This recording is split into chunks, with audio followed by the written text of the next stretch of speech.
नमस्कार दोस्तों, मैं जीएस एस्ट्रोलॉजी के फाउंडर अविनाश कुमार आप लोगों के सामने फिर से मैं एक बार हाजिर हूँ। ज्योतिष में चाइल्ड बर्थ को किस प्रकार देखा जाता है मैंने पिछले भी 2 वीडियो डाला हुआ हूँ, उससे आप लोगों के समझ में आ सके कि हम लोग ज्योतिष में चाइल्ड बर्थ को कैसे देखते हैं, किस प्रकार हमें बच्चे होने की उम्मीद है या नहीं है। बहुत सारे लोग हमें क्वेश्चन करते हैं कि मुझे शादी के 10 साल हो गए, 5 साल हो गए, लेकिन अभी तक हमें संतान प्राप्ति के सुख प्राप्त नहीं हुए हैं।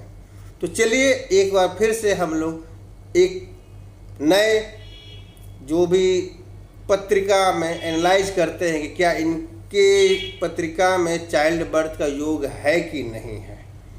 जय माता दी दोस्तों, मैं जीएस एस्ट्रो वास्तु का फाउंडर अविनाश कुमार आप सभी प्यारे एवं समझदार श्रोताओं का फिर से एक बार अपने चैनल में अभिनंदन करता हूं। यदि आप हमारे चैनल में नए हैं तो आप हमारे चैनल को सब्सक्राइब कीजिए। सब्सक्राइब करते ही पॉपअप होकर एक बेल बटन आएगा, उसे क्लिक करते ही हमारी सारी वीडियो आप तक जल्द से जल्द पहुंच सकेगी। तब चलिए हम लोग स्टार्ट करते हैं। एक हमारी जातिका है जिनका मैं नाम नहीं लेना चाहूँगा, लेकिन वो नांदेड़ महाराष्ट्र की हैं, जिनका जन्म 1992 18 जुलाई को सुबह 9 बजे हुआ था। इनकी जो शादी हुई थी दोस्तों, ये मार्च 2014 में हुई थी।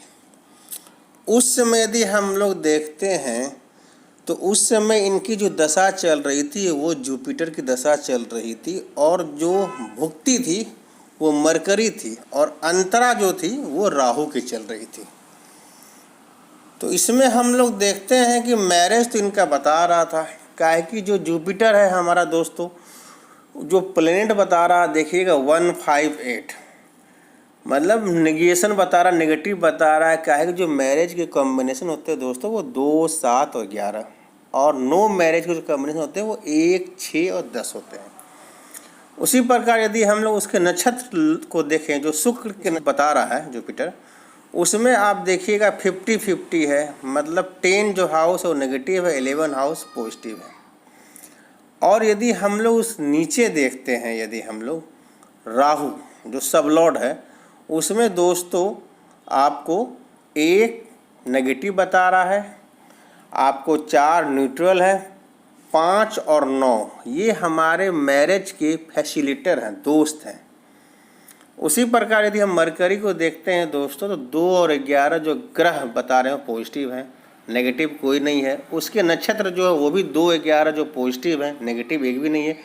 और उनके जो सबलॉर्ड हैं वो 4 और 9 बता रहे हैं जो न्यूट्रल हैं दोस्तों, जिसमें 9 जो है फैसिलिटर है। इसलिए इस जातिका की शादी मार्च 2014 में संपन्न हुए थे। अब उसके बाद देखते हैं कि जैसे ही किसी जातिका की शादी होती है, उसके परिवार वाले सारे बोलते हैं कि उस बच्चे की खुशखबरी सुनना चाहते हैं कि जल्द से जल्द एक बच्चे की चिल्लाहट, एक बच्चे की गुनगुनाहट हमारे परिवार में सम्मिलित हो। तो क्या जुपिटर हमें बच्चे बता रहा, क्या दशा हमें बच्चे का योग बता रहा?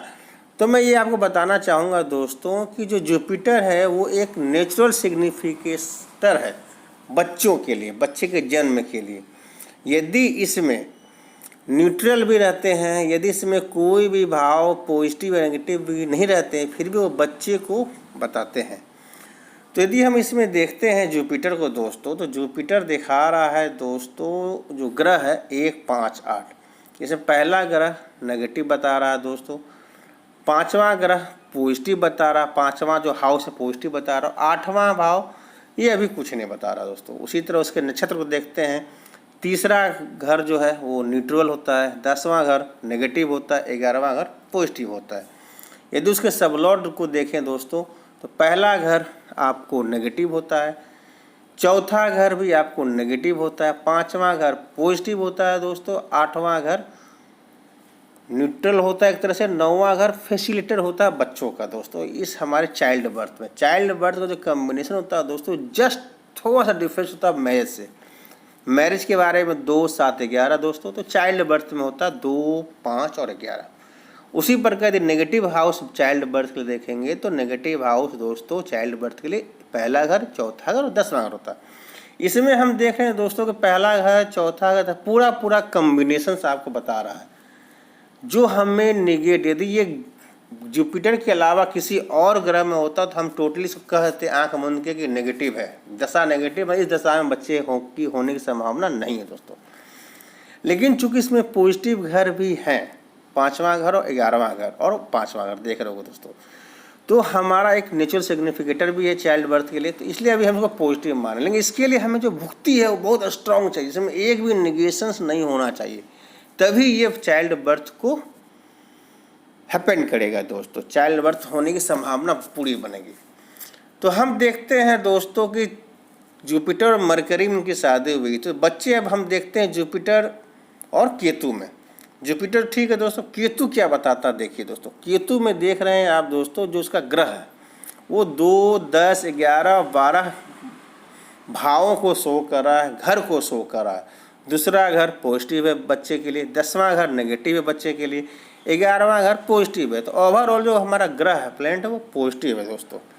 अब हम यदि उसके नक्षत्र को देखते हैं दोस्तों, 4 और 9 बताता है, मतलब ये दोस्तों चौथा घर नेगेटिव होता है, 9वां घर फैसिलिटर है, दोस्त है बच्चों के जन्म होने का, कमज़ोर सा, तो है हमारा नक्षत्र दोस्तों कमज़ोर दिखा रहा है। और यदि इसका सबलॉट को यदि हम देखते हैं दोस्तों, 6 और 12 बताता है दोस्तों, जो कुछ नहीं मतलब खराब एक तरह से। 6, 12 मतलब ये दर्शाता है कि ये जो बच्चे की जो प्रेगनेंसी की जो पीरियड होते हैं उसमें कुछ कॉम्प्लिकेशंस आते हैं दोस्तों। तो इस प्रकार हम देखते हैं कि उतने स्ट्रांग बच्चों के लिए ये नहीं है। अब उसके बाद हम उसके आगे की भुक्ति को देखें, उसके आगे की जो भुक्ति आएगी दोस्तों वो आएगी शुक्र की भुक्ति, वीनस की भुक्ति आएगी। वीनस क्या बताता है दोस्तों, जो ग्रह बताता है दोस्तों, 3 न्यूट्रल है दोस्तों, 10 नेगेटिव है दोस्तों, 11 पॉजिटिव, मतलब 50-50 दोस्तों। यदि उसकी हम नक्षत्र की बात करें तो 6 और 7 बताता है। छठा घर यदि 8वां 12वां हाथ मिल जाए तो वो प्रेगनेंसी में प्रॉब्लम करता है दोस्तों, 7वां घर न्यूट्रल है। उसी प्रकार यदि उसका सबलॉट भी देखें तो 6 और 12 मतलब प्रेगनेंसी में प्रॉब्लम बताता है। ओवरऑल ये हमारा जो भुक्ति है ये भी बच्चे को डिनाई कर रहा है दोस्तों। अब इसके आगे यदि हम लोग देखेंगे सन की भुक्ति आएगी, तो सन क्या बता रहा दोस्तों, पहला घर और 11वां घर, पहला घर नेगेटिव, 11वां घर पॉजिटिव, ये 50-50 चांस है। उसका यदि हम लोग नक्षत्र को देखते हैं दोस्तों, पहला घर, 5वां घर, 8वां घर, पहला घर नेगेटिव, 5वां घर पॉजिटिव, 8वां घर एक तरह से न्यूट्रल है दोस्तों। तो ये भी मेरा 50-50 चांस आ गया। अब यदि हम उसके सबलॉट को देखते हैं दोस्तों, यही गेम देखिए पलट जाता है दोस्तों। सबलॉट में देखिए पहला घर, चौथा घर, 5वां घर, 8वां घर, 9वां घर, पहला 2 घर नेगेटिव है दोस्तों, 5वां घर पॉजिटिव, 8वां घर प्रेगनेंसी में प्रॉब्लम और 9वां घर फैसिलिटर है, 5वां घर दोस्त है दोस्तों, मतलब प्योर घर ने दोस्त है। तो इस प्रकार इसका जो सबलॉट है वो डिनाई कर दे रहा है चाइल्ड बर्थ को दोस्तों।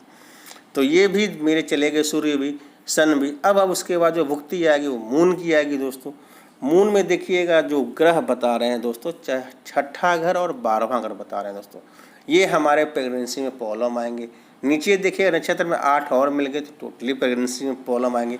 लेकिन नक्षत्र में साथ में दोस्तों पहला घर, चौथा घर, 5वां, 9वां, 2 घर नेगेटिव, 1 घर पॉजिटिव दोस्तों, और 9वां हल्का सा दोस्त है। तो ये भी मेरा नक्षत्र भी डिनाई कर रहा है दोस्तों। सब लॉर्ड में दिए आते हैं तो ये 50-50 बताता है दोस्तों।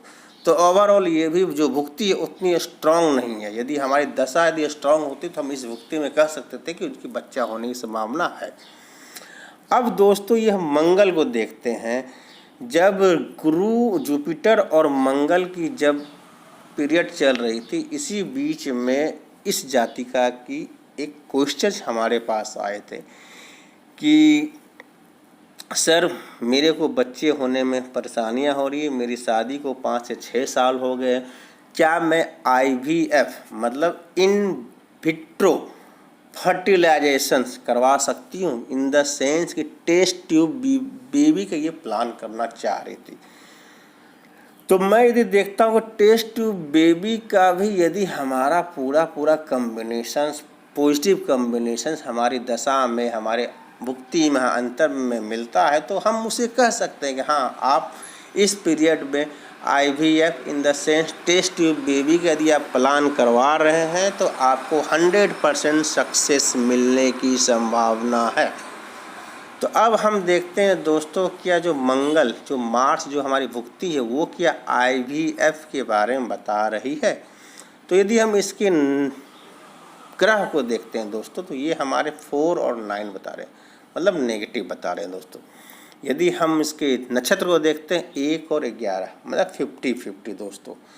अब देखिए गेम पलट जाता है नीचे। यदि हम उसके सबलॉट को देख रहे हैं मार्स के, तो 1, 4, 5, 8, 9 दोस्तों, जिसमें से 2 ग्रह नेगेटिव है, 5वां ग्रह पॉजिटिव है, 5वां घर पॉजिटिव है, 8वां घर आपको नहीं कुछ बताता है, 9वां घर जो है वो फैसिलिटेटर ऑफ चाइल्ड बर्थ है दोस्तों। यदि ओवरऑल यदि हम इस पूरे मार्स को देखते हैं तो ये भी हमें दोस्तों डिनाई बता रहा है। टेस्ट ट्यूब बेबी के लिए भी ये भुक्ति अच्छी नहीं है। तो हम सजेशन करते हैं कि उसके अगले भुक्ति को देखें। अगला भुक्ति जो आ रहा, जो लास्ट भुक्ति है उस दशा की, जुपिटर दशा की, वो है राहु दोस्तों। यदि राहु का यदि ग्रह देखते हैं दोस्तों 1, 4, 5, 8, 9, पहला घर, चौथा घर नेगेटिव बता रहा, 5वां घर पॉजिटिव बताता, 8वां घर कुछ नहीं बताता, 9वां घर फ्रेंड है दोस्त, तो ये भी नेगेटिव हो गया। यदि उसके नक्षत्र को देखते हैं तो 2, 10, 11, 12 यहाँ पर कुछ आ रहा नक्षत्र दोस्तों। इसमें से 2 घर पॉजिटिव बता रहे हैं, दूसरा घर और 11वां घर, लेकिन 10वां घर नेगेटिव बता रहा है दोस्तों। अब 12वां घर आपको 8वां घर के साथ मिल गया, तो ये थोड़ा प्रेगनेंसी में प्रॉब्लम बता रहा है। अब इसका सबलॉर्ड, यदि सबलॉर्ड में हमारे नेगेटिव ग्रह कमज़ोर होते हैं या नहीं होते हैं, तो हम कह सकते हैं कि जुपिटर और राहु में IVF या टेस्ट ट्यूब बेबी का प्लान करते हो तो आपको सक्सेस मिल सकती है। तो देखिए सबलॉट को देखिए दोस्तों अच्छी तरह से। पहला घर, चौथा घर, 5वां घर, 8वां घर, 9वां घर बता रहा है दोस्तों। पहला और घर और चौथा घर नेगेटिव है चाइल्ड बर्थ के लिए, 5वां घर पॉजिटिव है, 8वां घर आपको प्रेगनेंसी में प्रॉब्लम बता रहा है या सर्जिकल हो सकता है, 9वां घर फैसिलिटर है। यदि ओवरऑल यदि हम राहु की भुक्ति को देखते हैं दोस्तों, तो इसमें देखिए 2, 5, 11 भी आ रहा है दोस्तों, 1, 4, 10 भी आ रहा है, दोनों इक्वल आ रहे हैं। लेकिन 1, 4 जो नेगेटिव के जो हाउस है वो हमारे सबलॉर्ड में होते हैं, और हमने आपको पहले भी बताया हुआ इस सबलॉर्ड सबसे ज़्यादा मजबूत रिजल्ट देता है नक्षत्र की अपेक्षा, और नक्षत्र सबसे ज़्यादा मजबूत फल देता है ग्रह की अपेक्षा। ओवरऑल यदि हम ग्रह, नक्षत्र और सबलॉर्ड को देखें तो सबलॉर्ड सबसे ज़्यादा मजबूत रिजल्ट देता है। तो यहाँ सबलॉर्ड में दोस्तों 1, 4 आ रहा है, ऊपर से नक्षत्र से उसको 10 का हेल्प मिल रहा है दोस्तों, तो 1, 4, 10 पूरा स्ट्रांग हो गया। इसलिए हम कह सकते हैं कि इस भुक्ति में भी इनकी बच्चे होने की संभावना नहीं है दोस्तों। और IVF या टेस्ट ट्यूब बेबी का प्लान भी करते हैं तो वो भी नेगेटिव ही होगा दोस्तों। अब यदि हम उसके बाद जो दशा आने वाली, वो शनि की दशा आने वाली है। शनि ऐसे भी कहा जाता है किसी भी कार्य को देरी से करवाता है दोस्तों। यदि वो पॉजिटिव भी हो तो अब देखें क्या शनि की दशा पॉजिटिव है चाइल्ड बर्थ के लिए। शनि की दशा में हम देखते हैं उसका जो आपको ग्रह बताता है दोस्तों 6 और 7, मतलब कुछ नहीं बताता, न्यूट्रल है दोस्तों। उसका जो सबलॉर्ड है वो भी 6 और 12 है दोस्तों, ये भी कुछ नहीं बताता है दोस्तों। यदि उसका नक्षत्र भी 6 और 12 जो कुछ नहीं बताता है। अब इसका सबलॉर्ड को देखते हैं तो 1 और 11, एक पॉजिटिव घर, एक नेगेटिव घर, मतलब 50-50 में ओवरऑल ये हमारा 50-50 या कुछ बताता है न्यूट्रल। यदि इसको अच्छी भुक्ति मिलेगी तो हम कह सकते हैं दोस्तों कि इनको बच्चे होने की संभावना है। लेकिन मैं जो इस मतलब पत्रिका को देख रहा हूँ तो मुझे कोई भी चांस अभी फ़िलहाल 5 साल 10 साल में नहीं मिल रहा है कि इन्हें बच्चे की होने की संभावना होती है। सबसे बढ़िया होगा दोस्तों, ऐसे मैंने इसे सलाह भी दी है कि आप बच्चे को अडॉप्ट कर लो, किसी बच्चे को, वो आप कर सकते हो। लेकिन आपकी कुंडली में, आपकी पत्रिका में बच्चे का योग नहीं है दोस्तों, और साथ ही यदि आप टेस्ट ट्यूब बेबी का भी प्लान करते हैं तो उसका भी योग नहीं है, वो भी असफल होने की पूरी संभावना। दोस्तों मुझे आशा है कि आपको ये वीडियो अच्छी लगी होगी दोस्तों।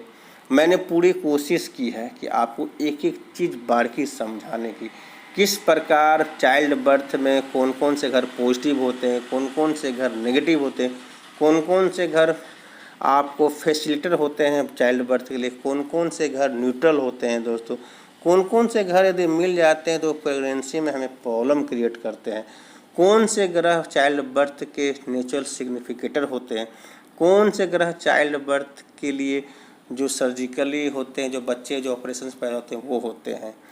यदि किसी प्रकार की आपको डाउट हो दोस्तों तो आप मुझे कमेंट बॉक्स में कमेंट अवश्य करें। इसी के साथ मैं दोस्तों ये सीरीज अब मैं ख़त्म करना चाह रहा हूँ चाइल्ड बर्थ के बारे में। अब नेक्स्ट जो मैं सीरीज लाने वाला हूँ दोस्तों वो बहुत ही इम्पोर्टेंट सीरीज है। वो सीरीज दोस्तों मैरिज की सीरीज, कि how marriage is happen, marriage होने की संभावना कब है, नो मैरिज की क्या कम्बिनेशंस हैं इत्यादि। धन्यवाद। जय माता दी दोस्तों।